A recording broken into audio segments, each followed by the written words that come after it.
Bismillahirrahmanirrahim. Assalamualaikum warahmatullahi wabarakatuh. Apa kabar anak-anakku semuanya? Ya, semoga hari ini kalian semuanya sehat sehingga kalian bisa mengikuti pembelajaran hari ini dengan baik. Ayo, sudah pada mandi belum?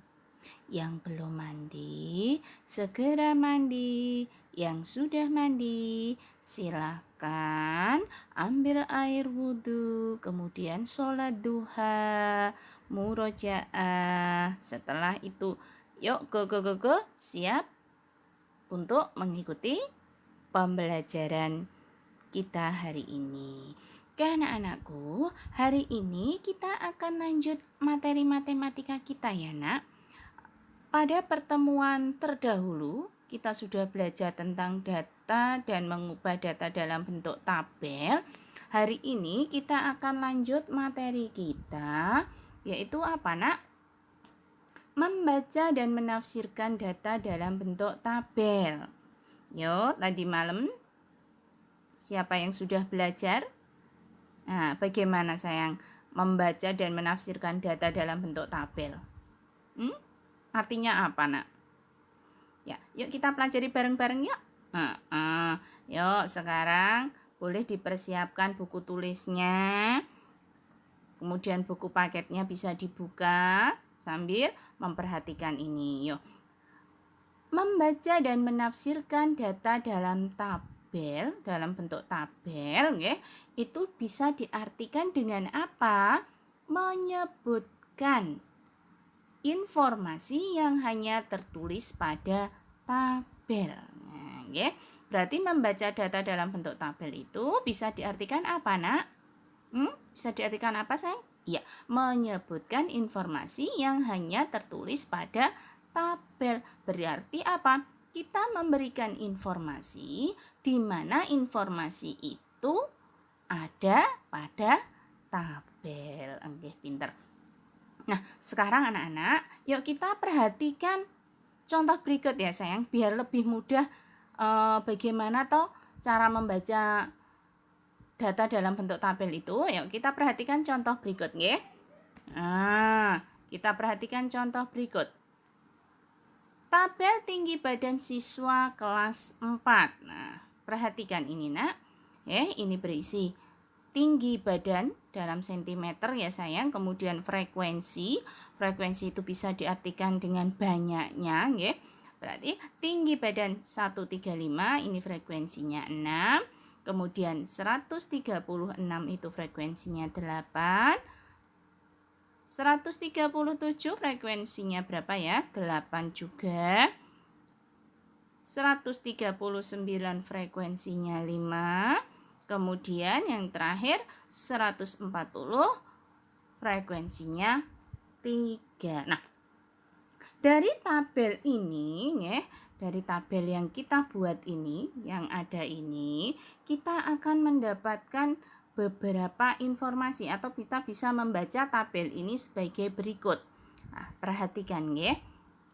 Yang pertama, dari tabel tadi kita bisa membaca siswa yang memiliki tinggi badan 135 cm ada 6 anak.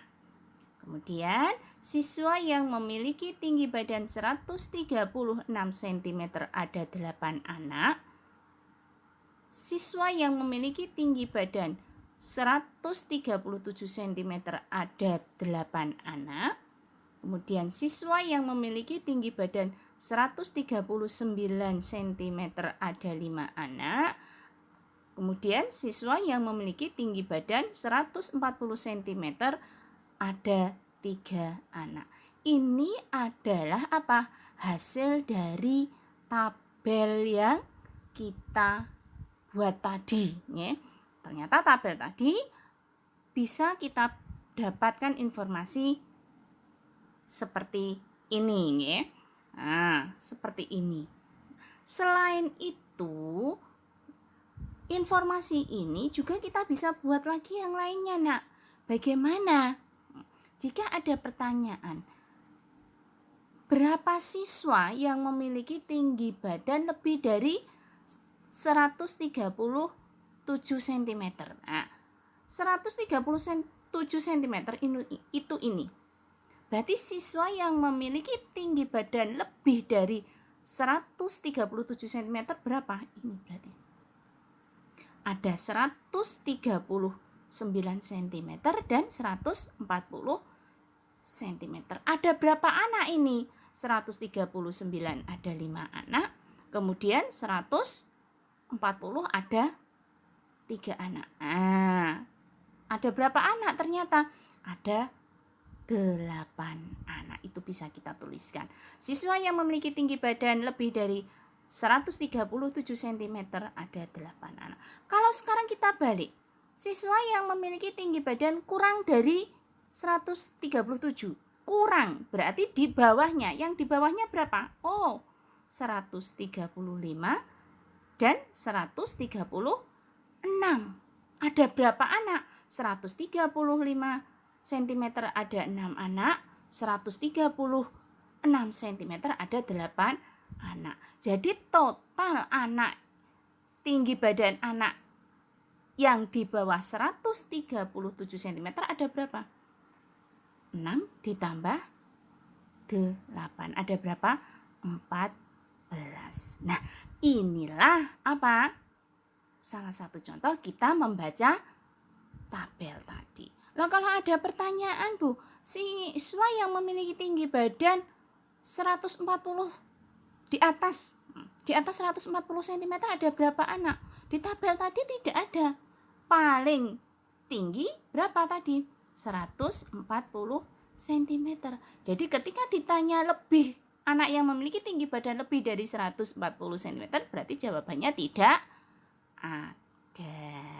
Beda kalau yang ditanyakan, oh anak yang memiliki tinggi badan kurang dari 140 berarti jawabannya berapa? Ini berarti berarti anak yang memiliki tinggi badan 135 cm, 136 cm, 137 cm, 139 cm. Ada berapa anak itu? Ada 6 ditambah 8, 14. 14 ditambah 8 berapa? 22 ditambah 5, 27. Berarti anak yang memiliki tinggi badan kurang dari 140 cm ada 27 anak. Nah, ini adalah cara kita apa tadi? Memberikan informasi berdasarkan tabel. Paham ya sayang ya? Nggih. Ini khususnya untuk pengolahan data ini yang kalian perlukan hanya ketelitian. Kalau kemarin kita KPK, FPB, kemudian luas, keliling itu kita butuhkan apa? Hafalan perkalian dan hafalan rumus. Kalau ini adalah ketelitian. Jadi anak-anak harus lebih teliti. Ya, itu tadi apa? Cara membaca apa? Cara membaca atau menafsirkan data dari tabel. Nah, sekarang kita akan lanjut. Apa? Kalau tadi membaca menafsirkan tabel, sekarang menyajikan apa? Menyajikan data dalam bentuk diagram batang. Berarti kita menyajikan apa dalam bentuk diagram batang. Dalam bentuk tabel sudah, sekarang dalam bentuk diagram batang. Namun sebelum kita ke diagram batang, kita sekedar informasi ada beberapa macam diagram yang kita kenal atau yang pada umumnya ada. Itu ada diagram gambar atau disebut piktogram. Jadi diagramnya itu berupa gambar isinya. Kemudian diagram garis, itu diagramnya berupa garis. Sedangkan kemudian ada diagram lingkaran, diagramnya itu berbentuk lingkaran. Kemudian yang terakhir adalah diagram batang. Untuk kelas 4 ini kita akan mempelajari atau yang akan kita pelajari adalah diagram batang. Sedangkan untuk diagram gambar, diagram garis, dan diagram lingkaran itu kita pelajari nanti atau kalian pelajari nanti ketika kalian kelas 5 dan 6. Nggih. Nah, untuk anak-anakku agar lebih paham yuk kita lanjutkan apa? Diagram batang. Apa tuh diagram batang itu? Yuk. Diagram batang apa, Nak? Diagram batang yaitu apa? Bentuk diagram yang menyajikan data dalam bentuk batang-batang persegi atau persegi panjang dengan lebar yang sama. Jadi diagramnya itu apa? Bentuk diagramnya itu berupa batang-batang persegi atau persegi panjang dengan lebar yang sama. Untuk lebih jelasnya, perhatikan contoh soal berikut. Contoh, buatlah diagram batang sesuai dengan tabel di bawah ini. Mana tabelnya? Ini perhatikan. Hasil pengukuran atau tabel hasil pengukuran berat badan anak kelas 4. Tadi tinggi badan, sekarang berat badan. Nah, perhatikan tabelnya ya. Nah, berat badan dalam kilogram, kemudian banyak siswa. 29, ada 6 siswa. Berat badan 30, ada 11 siswa. Kemudian berat badan 31, ada 8 siswa. Berat badan 32, ada 5 siswa. Ya, kita buat diagram batangnya nggih sayang nggih. Nah, langkah pertama yang kita buat adalah kita buat garis tegak. Kemudian kita buat garis mendatar.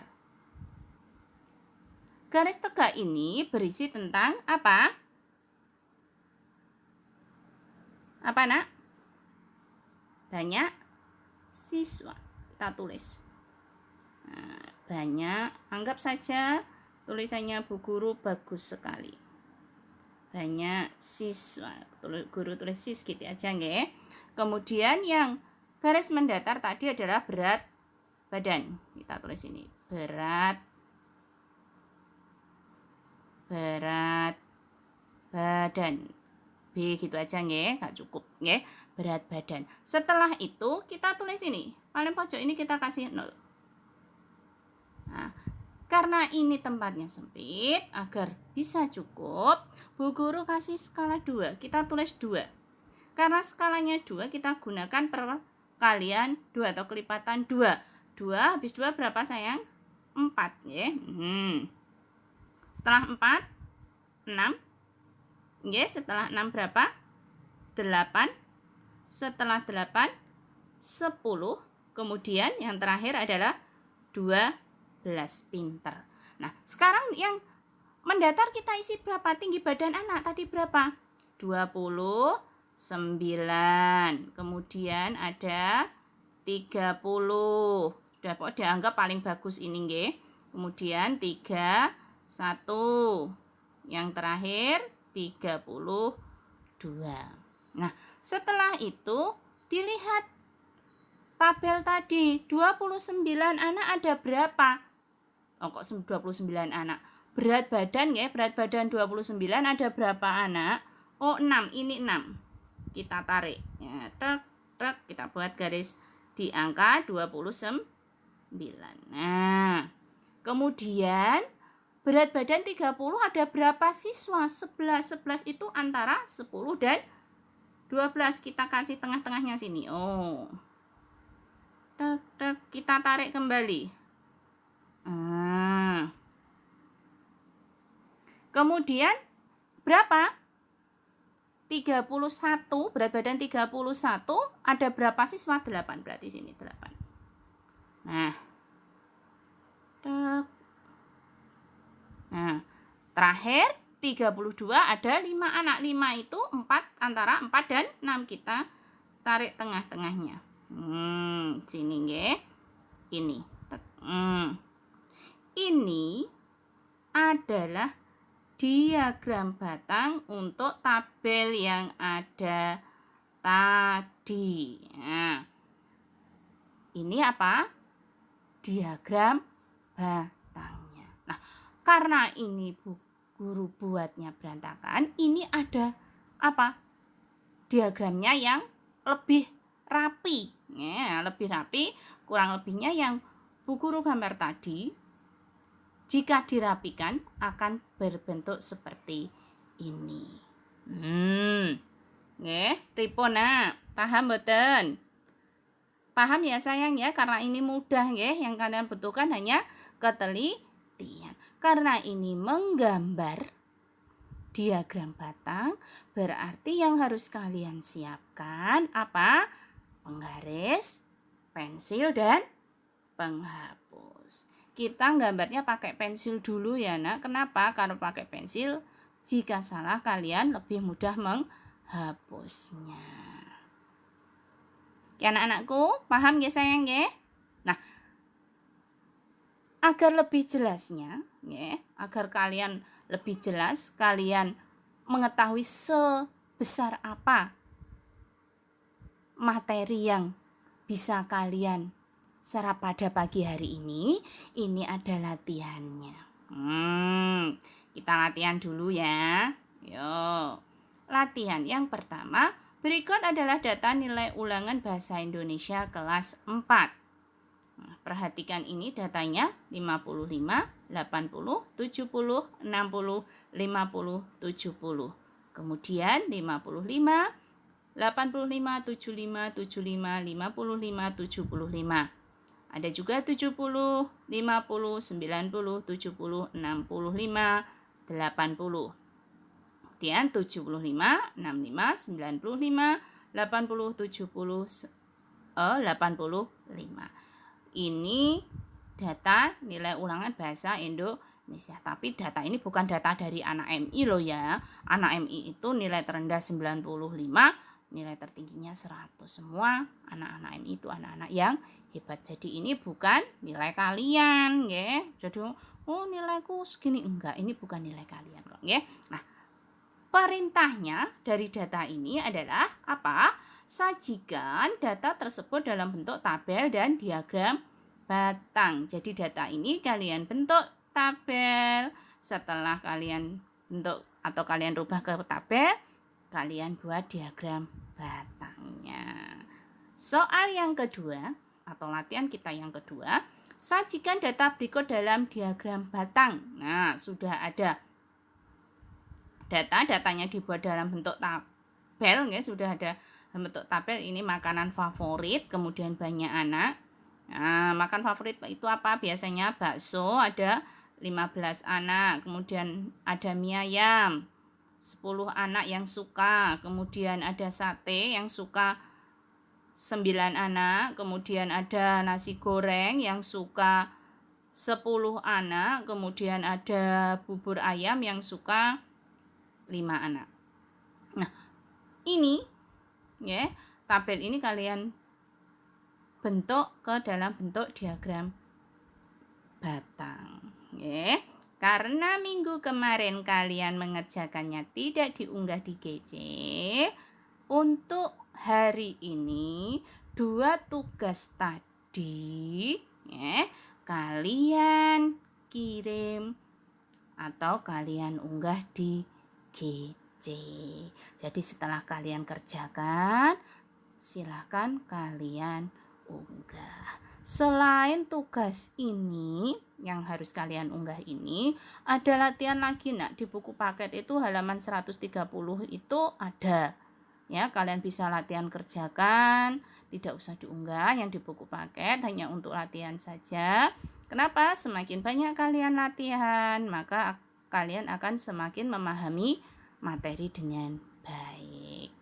Oke anak-anakku, Bu Guru rasa pertemuan kali ini kita cukupkan sekian. Kita lanjut pertemuan yang akan datang. Terima kasih atas perhatiannya. Selamat mengikuti pelajaran selanjutnya. Jaga terus kesehatan kalian nak. Dan tetap semangat meski kita masih pembelajaran lewat daring. Selamat pagi semuanya. Assalamualaikum warahmatullahi wabarakatuh.